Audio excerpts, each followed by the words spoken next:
And, Sir Opo, Ferds. ibig sabihin, this time, they mo implement so inapprobaran kang SP kasi ang Bulacan, yaw na sa Definitely mo. because it is ultra vires.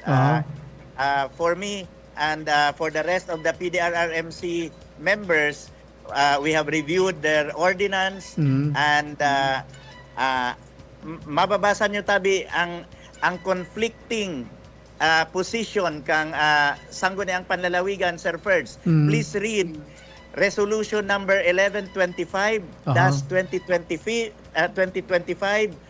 of the Sangguniang Panlalawigan issued on December 1, 2025.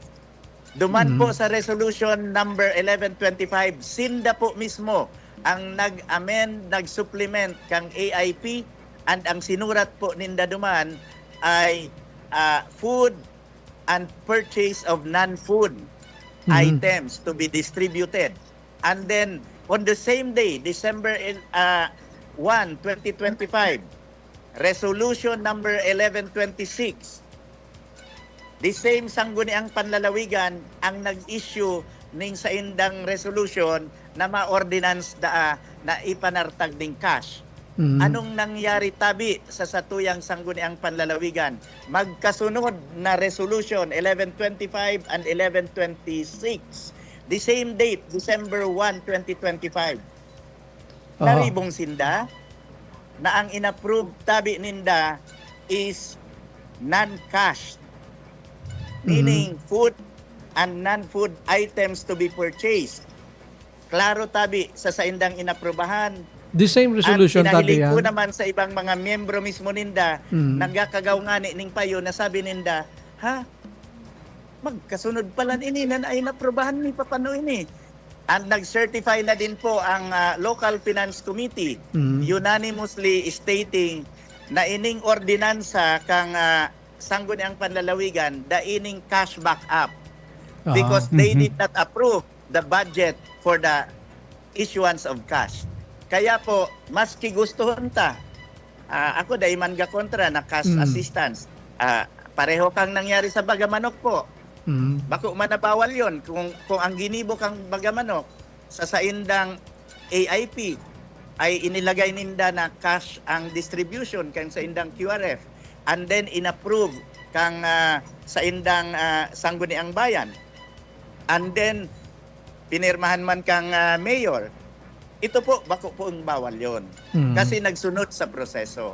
Ini po na sa Sangguniang Panlalawigan, klaro po, Sir Ferds, pakibasa na sana ang Resolution 1125 and Resolution 1126 kang December 1, 2025. Sabay po iyan, magkasunod halos na parehong Sangguniang Panlalawigan ta ang nag-issue and basahon na sana ninda kasi iyan ang reason kaya ko pigbito tabi so sa indang ordinansa and yet daiman sinda nagdangog inoverride ninda ako and ngunyan mapipilitan kita since sabi ko nga ni kan kami mag-uron with Bishop pwede man Bishop for the sake of the people we will distribute the cash na gusto kang Sangguniang Panlalawigan basta magpirma sinda ng undertaking na in case i-disallow ning COA, ang managot ka iyan, so nagpasar ning ordinansa na cash distribution. Habo man daa magpilirma ning undertaking. Ngata daw. Ibig sabihin ba, duda sinda sa sadili nindang ordinansa? So, anyway, para kami safe man kasi nangyari na iyan sa Birak tabi, may ipinasar na resolution ang Sangguniang Bayan, inimplementar sa panahon ni I think kay panahon ni Mayor Sito yata yon, inimplementar kang ehekutibo. Later on nagluwas ang disallowance, ang pina-reimburse, ang pina-refund ang mga nasa ehekutibo bako man nang nasa Sangguniang Bayan na iyo ang nagpasar ning resolution. So ngunyan tabi gaingat ang nasa ehekutibo kaya madulok po kami sa korte for a declaratory relief. Ngunyan kung sabihon po kang korte na okay ngayaan ang ordinansa, then we will now proceed para pag dinisalaw ning COA, ipahiling mi ang order kang korte. Kunyan kung sabihon man kang korte na sala ang ordinansa kasi nagbalga duman sa Republic Act and then sa sadili nindang resolution tabi, please compare 1125 versus 1126. Parehong resolution iyan kang sanggo ang panlalawigan pero magkaiba po ang tema. Kaya naguguluhan siguro sinda kung ano ang inaprubahan ninda. Alright. Duwang magkasunod na resolution na magkaiba. Gob, ibig sabihin, kailan po kang ma-file ng declaratory relief? Well, there is a process no ning pag-file ning declaratory relief. Ngunyan holiday na the moment na magkaigwa ning pagkakataon na may working hours and masangguni kita with proper authorities no and then we will file accordingly. Kasi So, ordinance yun, parang batas din yan, di ba, malapse into law within 30 days. So, after 30 days, pwede nag-implement. So, prior sa implementation, pwede ka mag-declaratory relief. Yes, and we are working on that, Sir Ferds, and our lawyers have already gone through a series of meetings on that. Tama man yan kasi at least malinawan both sides, at least may third party na madesisyon naman sa conflict kung ano rin ang tama. Pero kaya lang syempre, madidelay talaga so QRF. Yes, kaya man ang ginibo ko, Sir Ferds, if you notice, dahil kami nagtugot na ining mga ulang na arog ka ini, madelay ang actual plan kang PDRRMC. Kaya ang ginibo ko tabi, I appealed to the private sector and to the national agencies na matupad man siyempre so original plan ng PDRRMC na makapanao ng yero damage. So meaning nahipnoan na so possible na pagkukulang duman sa QRF igwan na yung other fund na nag-supplement, nag-take over. Go. Kaya na putol na. Nagluyos so nagluyos signal ni Governor. So, ang sabi niya na although they so QRF pero nakahanap ni remedyo para ihipno duman sa possible na iikot ang kakalukaran katong yes, go ahead po. Gob, nagputol ka po. Sir Ferd, ang medyo nagluya po sa signal mo tabi, Gob, napuputol ka. Aprobado. That's wrong. Okay. Aprobado ng AI lahat na. Operations Act. Gob, nagpuputol ka po. Medyo kunyang gachapi po sa signal mo. Baka pwedeng pakimove ng konti. Siguro tawagan ta siguro ng dikit na oras. Putol Kaya palinaw ta duman sa punto, at least siguro bihalat pa sa process. Kasi kung ordinansa yun that is considered law. Kapiro sa Bonski na mahalat ka ng 30 days para mag-lapse into law. So prior sa implementation, mahalat ka ng relief sa court para ideklara kung tama ba o sala. So, tamang-tama talaga na ikaw ni Governor kasi 11:25. Tapos on that day, 11:26. Okay, Gob, medyo kaputol ka po. Hello? Sir Ferds. Yun, okay na po. Sige, go ahead po. Hello, Tabi. Yun, okay na po. May diferensya. So, signal? Gaputol galagso sa tuyang signal. Galagnat ang signal. Yes. Sige po, try again po, Gob. Hello? Go ahead po. Yun, okay na po. Sige.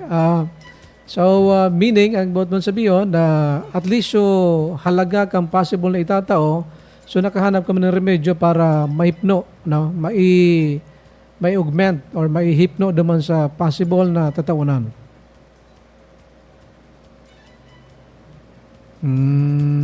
Okay. Wala talaga Okay. Sige, tayo establish na po sa linya. Siguro mobile si Governor, Okay.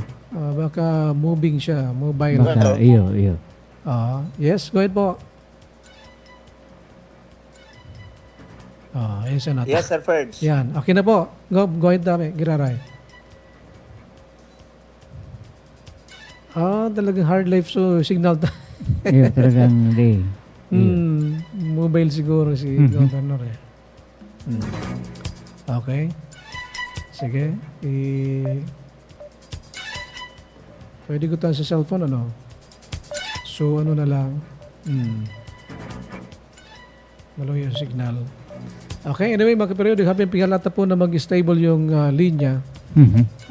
So, yun po ang malinaw kasi ma-questions ita. So, they ma-implement kaperiyodo ng Saboski.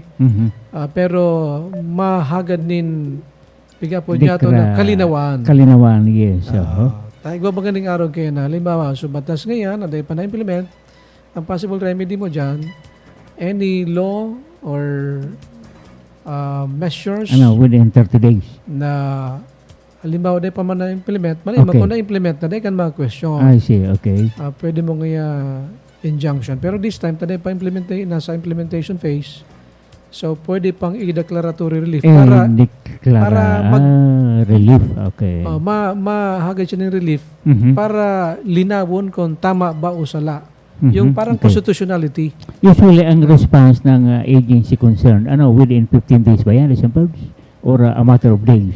Court ang mapunta siya sa court. Yun na nga, okay, na-receive na doon. How many days? Is it 15 days or what? Bago makuha ng court? Igama na ni ika-calendar yung court. Ika-calendar. Kasi di man pwedeng ma-prioritize So, na uri. ibig sabihin ni December, matatagalan niya, more or less a matter of months. First come, first serve man yan. Yes. Pero ang good thing dyan kasi ang ganyan baga sa mga PBMs and Vice Governor, actually nagtataon naman sila mga ayuda eh. Yung diskarte mo. Diskarte naman. They have their own expertise. Si Governor, nila eh. Governor nagdiskarte ma. Yes. Ang galing matawanan. At least kung yan natawanan na sa DSWD na naghaharalat kay itong Siguro 5,000 muna 10,000. ang style ng SP para dahil sila pangisgan ng mga tao. Yes. Diskarte man eh. So at least naghanap man sila ng espersos. Naghahanap ng espersos. So, batid man magnomnom kasi 2028 man sana naawat malapit na eh. Hindi.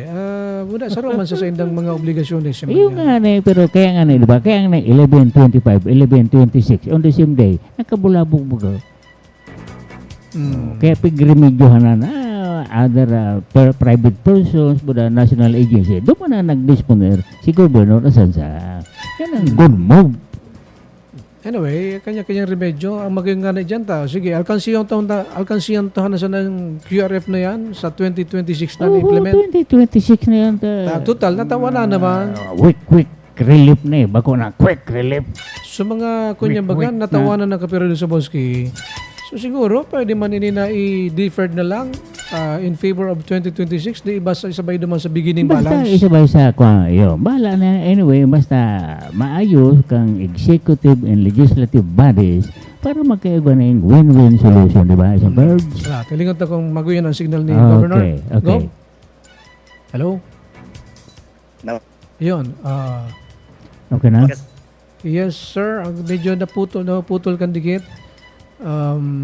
Sige, try po Giraray, Gob.